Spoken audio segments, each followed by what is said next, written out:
Hello, I'm Kristin, and welcome to my channel on healing my body and mind through nutrition and exercise. Welcome back if you've been following along, and welcome if you are new. Please make sure to hit that subscribe button, follow, like this page, comment. I love to hear comments. So today I want to come in because I'm part of a lot of these groups on Facebook, carnivore groups, animal-based groups, things like that. And there's always going to be judgy people. And so I found this comment and it says, I'll put it right here so that you can see it.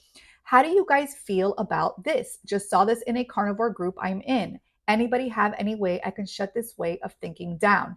Now, this is on an animal-based group. And so she saw this in a carnivore group, which means she's kind of like me where she's dabbling in both groups.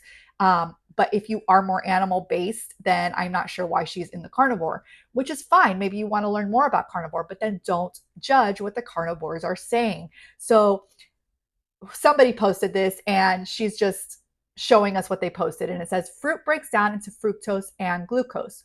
Fructose has no job in or benefit to the human body. Fructose is stored in the liver, contributing to fatty liver disease. Glucose raises insulin levels and is stored as fat. So we got a lot of comments on this because you had the people who were like, this is not true. This is where the fructose and the glucose go. Here are some studies. I mean, there was a little bit of a back and forth on this particular post. Now, I personally just wrote, listen, everybody is on their own journey and there is no one size fits all in this type of journey. So sometimes fruit does not always do well with people. For example, for me, I notice that when I eat certain fruits, it causes inflammation in my hands right here. It starts to hurt and it triggers my anxiety.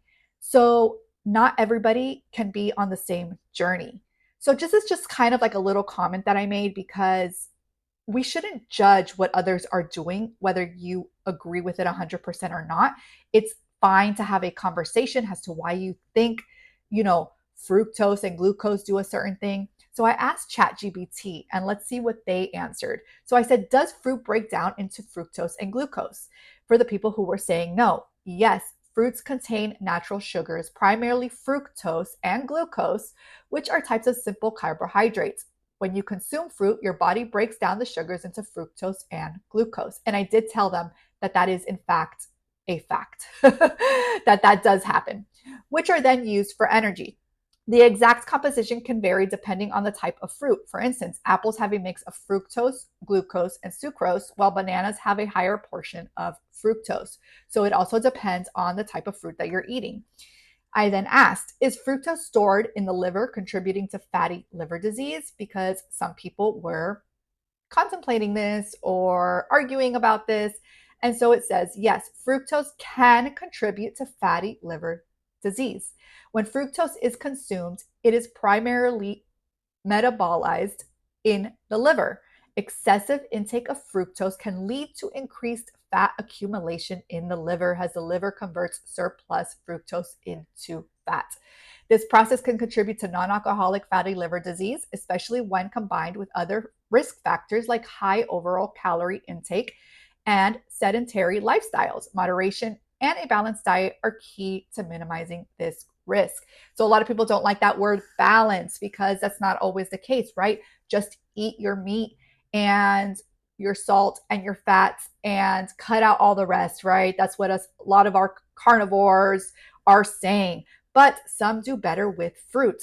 Now, with my experience, like I said, I don't do 100% good on most fruits. However, I have been able to dabble a little bit in like avocado and I seem to be okay with that. So you have to find what works best for you and what works for your body and on your journey. And we need to stop judging, but wanting to find out why a person would think this way or why this person is eliminating fruit to begin with, or why is this person adding fruit into their diet? And so it's just a little bit of a discussion and a mind thought that I have when I see people writing things and just having that wonder moment, right? Like wondering what is going on with this person in their life and why they choose to do X, Y, and Z. So before we judge, before we say, what did they say? They said, Um, is there any way I can shut this way of thinking down? No, you cannot. And you shouldn't want to. We all have our opinions. We all have our way of thinking. We all have studied different studies and sites and researched. And so you shouldn't want to shut this person down. You should want to try to understand this person. And that's the mistake that a lot of us make on social media. Stop trying to shut people down and try to understand them. Now, if they are, in fact, just talking out of their ass, then yes, I mean, give your feedback, give your argument. But wanting to just shut down something that people have a belief in, or that there is evidence out there that in fact fruit breaks down into fructose and glucose, that is a fact, then maybe you need to do a little bit more research before saying, I want to shut them down. And if you want to eat fruit, eat your fruit. Who cares what this person is doing? You do you. You believe in what you want to believe in. And by all means, let's just all live a happy life, right? So I hope that this video helped. I hope that you enjoyed it. Give it a like, and I will talk to you again tomorrow. Have a great day.